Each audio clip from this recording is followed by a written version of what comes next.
Saya kapan hari juga sempat ditelepon oleh Ustadz Abdul Somad untuk bisa lebih wise gitu. Kita dilema hari ini, guru-guru kita dipreteli satu-satu dengan tanpa bisa dijelaskan. Saya tidak ingin menuduh kiri kanan, tapi kita lihat betapa cerdasnya Anies Baswedan. Anies Baswedan ketika ada gejala COVID positif, dia tidak mau ke rumah sakit.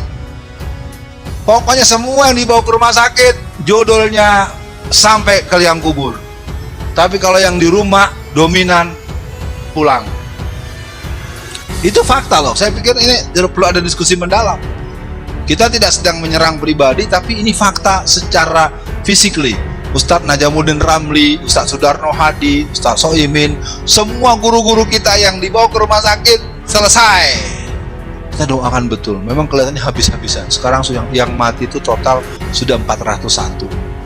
Ya, terakhir Ustadz Tengku Zulkarnain. Kan Abu Janda ngomong langsung tuh di medsos.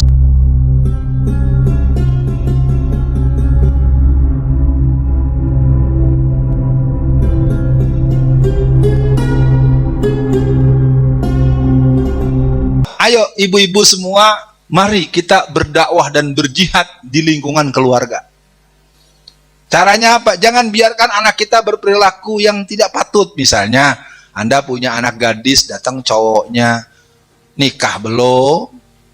Tergiliran ditegur, mama juga dulu begitu waktu remaja. Nah, orang baik itu bukan orang yang tidak pernah berbuat salah atau keliru.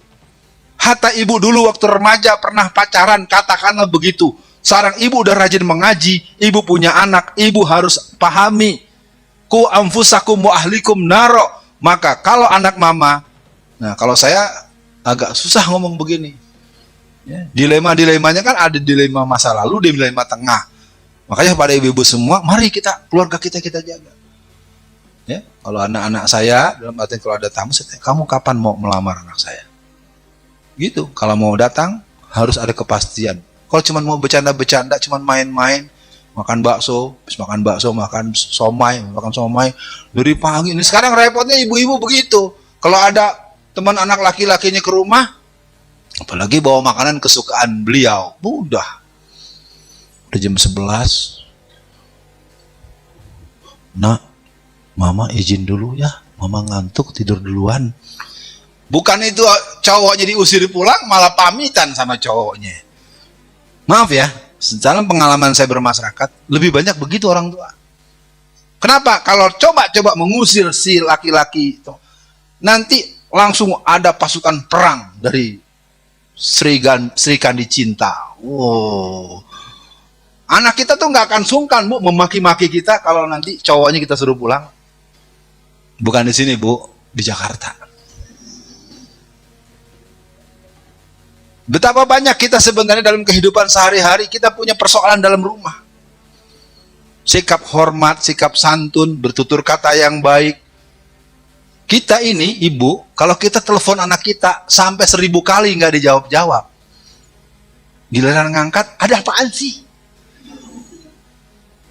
Tapi dia nelfon kita baru 2 kali. Giliran kita angkat, mama nggak punya kuping ya, nggak dengerin. Coba.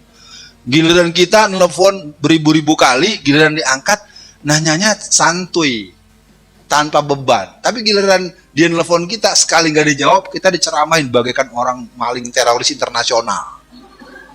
Ada yang ngalamin gitu nggak? Enggak salah. Ini psikologi anak-anak remaja tuh begitu. Kalau giliran dia kita perlukan, dia nggak angkat-angkat. Kadang dia lihat dia ketawa-ketawa, mama, udah main lagi. Ya, saya tahu memang tidak ada yang seperti itu, karena biasanya kalau yang ada nggak berani ngaku. Oh, keluarga saya yang paling harmonis, Ustaz. Keluarga saya paling Islami. Kayaknya masuk surga keluarga saya saja, kok yang lain enggak. Oke ya, jadi ini perlu diperhatikan. Ujiannya macam-macam. Dari segi komunikasi, dari segi hubungan secara akademis, dari segi mentalitas. Dan ini jangan ibu melihat masalah pribadi ibu. Lihat menantu kita, lihat adik ipar kita, lihat adik kita. Karena banyak pengalaman saya bergaul, karena anak saya nggak paham. Anak zaman sekarang itu dalam pengalaman secara nasional, itu gampang sekali, baru 2 bulan udah ribut minta cerai. Kadang saya kebingungan, bang, Yang kemarin saya habis nikah tuh yang abang dateng, saya mau cerai lagi aja dah. Nggak bisa, nggak tahan. Dikit-dikit belanjanya sehari aja bisa belanja 2 juta. Aduh, dulunya sama orang tuanya biaya hidupnya gila, udah punya suami, mau minta perlakuan yang sama dari suaminya. Suaminya nggak sanggup sekali belanja 2 juta sehari.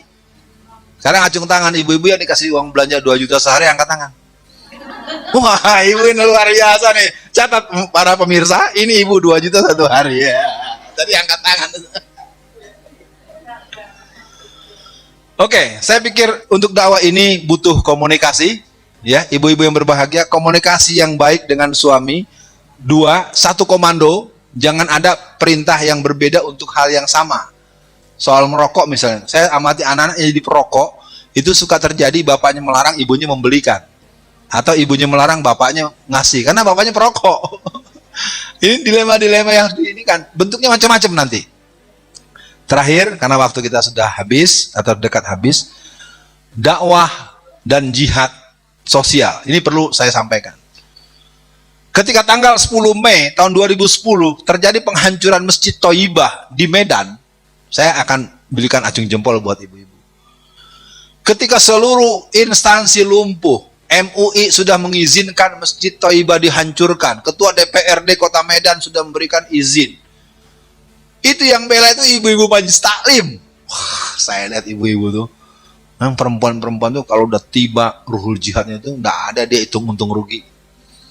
Pertanyaannya sekarang-sekarang kira-kira ibu-ibu yang ada di sini termasuk berjihad nggak nih? Nah, paling tidak doakan. Hari ini teman-teman kita yang kemarin saja yang digeladak berapa orang yang kena, walaupun sudah pulang tapi cukup itu. Ya, belum lagi beberapa teman-teman kita yang sekarang tahu-tahu dijemput tanpa pulang lagi. Ustadz Munarman nggak jelas salahnya. Jadi kita sekarang buat ibu-ibu minimal kita punya doa. Kita doakan betul. Memang kelihatannya habis-habisan. Sekarang yang mati itu total sudah 401. Ya, terakhir Ustadz Tengku Zulkarnain. Kan Abu Janda ngomong langsung tuh di medsos. Si Jul udah mati. Nah, sebelum meninggal dia udah omong. Setelah si Jul, si Uwid, Ustadz Ihsan Tanjung. Setelah Uwid, lalu nanti Yahya Waloni. Setelah Yahya Waloni, Ustadz Alfian Tanjung. Itu kesebut sama dia. Nah kan persoalannya kan ketika saya menyampaikan ini, pantas aja diomongin ada nama dia. Bukan begitu. Kalau hari di pertemuan terakhir kita bagaimana? Ya biarin, rasain aja. Yang penting bukan laki gua. Nah, hati-hati. Jadi para jamaah sekalian, ibu-ibu yang berbahagia, hari ini memang hari-hari penuh dengan was-was. Ya, saya kapan hari juga sempat ditelepon oleh Ustadz Abdul Somad untuk bisa lebih wise. Gitu. Kita dilema, hari ini guru-guru kita dipreteli satu-satu dengan tanpa bisa dijelaskan. Saya tidak ingin menuduh kiri kanan, tapi kita lihat betapa cerdasnya Anies Baswedan. Anies Baswedan ketika ada gejala COVID positif, dia tidak mau ke rumah sakit. Pokoknya semua yang dibawa ke rumah sakit, jodolnya sampai ke liang kubur. Tapi kalau yang di rumah, dominan pulang. Itu fakta loh. Saya pikir ini perlu ada diskusi mendalam. Kita tidak sedang menyerang pribadi, tapi ini fakta secara physically. Ustadz Najamuddin Ramli, Ustadz Sudarno Hadi, Ustadz Soimin, semua guru-guru kita yang dibawa ke rumah sakit, selesai. Itu kan harusnya ada tim investigasi, bukan saya marah atau memfitnah. Nah, jadi ibu-ibu sebagai yang untuk kunci terakhir, dakwah di masyarakat, ibu harus berani melakukan penolakan kepada apapun dengan cara sebagai seorang ibu. Di Irian, makanya ketika kalau ibu pernah tahu dulu Ustadz Munarman menyiram muka Profesor Dr. Amal Tamagola dengan air teh, kita kan nggak tahu kenapa dia menyiram. Mungkin menyiramnya kita nggak setuju, saya juga merasa nggak sepakat. Tapi ada sebabnya. Karena Profesor Amal Tamagola sebagai dosen guru besar ilmu sosiologi UI, dia selalu menudingkan berbagai gerakan-gerakan yang berhubungan dengan anarkis itu hanya dilakukan oleh FPI. Lalu Ustadz Munarman menunjukkan foto-foto bagaimana ibu-ibu pribumi, ibu-ibu muslimah, ibu-ibu masyarakat di Irian itu menyerbu lokalisasi pelacuran ibu-ibu semua. Ada yang berjilbab, ada yang tidak, yang bawa pentungan, yang bawa kayu. Ya, di fotonya dikirimin. Lalu dibilang kepada Pak Amal Tamagola, Pak ini gimana? Karena ada bukti yang begitu dia tidak bisa ngomong. Anda emang profesor nggak ngerti-ngerti disiram air itu. Jadi harus dipahami dulu, nyiramnya saya nggak setuju ya. Tapi ada sebabnya. Karena dia ingin mengatakan yang suka bubarin, yang suka menyerbu, yang suka melakukan itu hanya FPI. Ternyata ada ibu-ibu kok. Videonya ada, link beritanya ada, fotonya ada, dan itu terjadi dan di banyak tempat. Ya, di Cikarang, Bekasi. Tadi yang saya bilang tuh di Medan. Nah sekarang tinggal ibu-ibu yang ada ini mesti ada guru-guru yang punya jiwa jihad. Nggak usah yang besar-besar, bisa tetangga sebelah. Ya saya punya tetangga dulu, itu kok di kiri kanan sepasang nggak jelas kapan nikahnya, disamperin. Maaf ya dek, kamu berdua kapan nikahnya? Harus begitu. Jangan cuman, Ustadz, saya punya tetangga, nikahnya nggak jelas. Lu nanyanya sama gua, lu yang hadapin tanya dong langsung. Ngomong sama RT-nya gitu. Soal nanti dia tetap bertahan, kita sudah omong. Itu namanya jihad, Bu. Berani negur. Jadi jangan lihat ada kemungkaran. Nah, sebagai penutup, saya punya teman namanya Saiful. Tapi saya nggak tahu masih ada nggak Saiful seperti dia. Bu, yang namanya Bang Saiful itu orangnya sederhana, kacamatanya lebih tebal dari saya. Dia kalau ada orang berjudi, saya memang salut sama dia itu. Orang berjudi lingkar, itu seluruhnya itu diambil sama dia, dibalikin. Dia nggak kemana-mana. Lo, yang berani sama gue maju. Jadi kalau lewat di kampung itu ada dia, orang langsung tutup. Ada orang minuman keras tuh ya. Ntar gelasnya dibalikin, botolnya dipecahin. Siapa yang mau maju lawan gua? Nah, formula-formula seperti ini menurut saya bukan untuk dianggap satu-satunya pilihan. Hari ini kita kehilangan orang yang berani membela kebenaran dengan cara yang benar. Sekarang saya contohkan betul-betul terakhir. Seorang ibu, dia adalah pelatih karate. Dia adalah teman saya, sudah meninggal, namanya Sabarilla Z Pinem, tapi istrinya saya nggak tahu sekarang, tapi waktu itu saya masih bersama suaminya. Dia kalau naik mobil umum, apakah bus atau kalau di Jakarta kan ada Kopaja, ada Metro Mini gitu ya. Itu kalau ada orang merokok, Bu, keren ya. Orang merokok tuh rokoknya diambilin. Lagi ngerokok tuh ditarik. Kan pada marah. Yang nggak suka sama gue berapa orang? Turun. Pertama pastinya malu, Bu. Ibu-ibu. Jadi kan merokok dalam bus itu kan mengganggu banyak orang.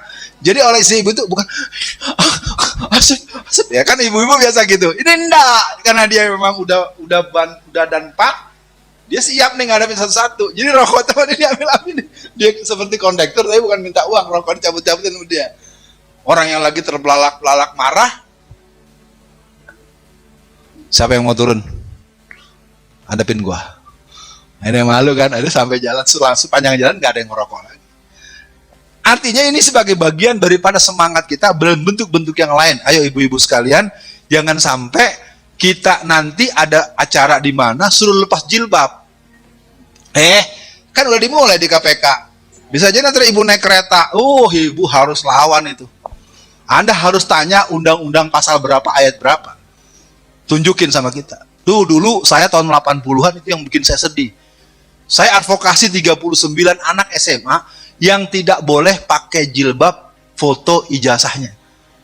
Kenapa akhirnya pada lepas? Maaf, yang bikin lepas itu bukan pemerintah. Kalau tidak orang tuanya, ibunya, kalau nggak guru agamanya. Nah, satu anak itu saya tanya pada ibunya, saya tanya pada bapaknya. Apa kata bapak dan ibunya? Terserah Kak Alfian aja. Anak-anak zaman tahun 80-an tuh panggil saya Kak Alfian. Terserah Kak Alfian aja. Oke, kalau gitu kamu ikut sama saya terus. Sampai saya ketemu kepala sekolah. Pak, ini ijazahnya belum dapat. Oh iya, kamu siapanya? Oh, saya sudah dapat kuasa dari ayah dan ibunya. Terus? Oh, nggak boleh pakai jilbab di ijazah. Kalau nggak boleh, mana peraturannya? SK yang mana, Kepmen yang mana? Nggak ada, Bu. Kita tuh sering dibikin was, visu, durinas, was, iya. Jadi ketika saya cecer begitu, akhirnya anak itu pakai. Biasa diancamnya begini, nanti kalau ada apa-apa di kemudian hari tanggung jawab ya. Ya, tanggung jawab. Pakai. Jadi anak itu di ijazah SMA-nya pakai jilbab. Yang ingin saya katakan, kenapa kita negara muslim, mayoritas muslim, punya undang-undang dasar pasal 29 ayat 1 dan 2, negara berdasar ketuhanan yang Maha Esa, tiap-tiap warga negara berhak untuk menjalankan syariat agamanya. Jilbab nggak boleh. Di KPK bagaimana kalau kamu jilbabnya dilepas? Ya, ini artinya buat ibu-ibu, kita mungkin di lain nanti, mungkin bulan depan, kita bisa juga nanti bicara tentang partisipasi politik muslimah. Ya. Untuk kerangka berpikir saja, nggak usah ikut masuk partai ya. Kalau masuk partai boleh, tapi urusan masing-masing. Ya, saya nggak mau. Saya akan tetap bicara politik dalam konteks politik strategis. Waktu kita terlalu siang, nanti yang penting kita rutin jumpa bulan depan lagi. Soal tema kita menyusul. Tadi tidak sepakat ada tanya jawab ya. Mana pemandu acara? Kosong ya? Kosong apa ada? Di kosong. Karena lontong udah siap. Kosong karena lontong. Ya. Ibu-ibu yang berbahagia, saya Alfian Tanjung mohon maaf. Kalau ada kritik dan saran, ada komplain atau gangguan-gangguan yang kurang nyaman, sampaikan kepada pengurus ya, Bu Mimi atau yang lain, biar nanti disampaikan ke saya. Karena kita akan terus bersama-sama. Yang terakhir sekali, sampaikan salam pada suami tercinta di rumah. Ya, salam dari Ustaz Alfian Tanjung. Nah, kalau yang sudah tidak ada suaminya, salam sama anak-anak, salam sama ibunya, segala macam yang jelas. Jangan lupa, waktu kita pengajian akan berjalan terus sampai takdir Allah. Barakallahu fiik. Assalamualaikum warahmatullahi wabarakatuh.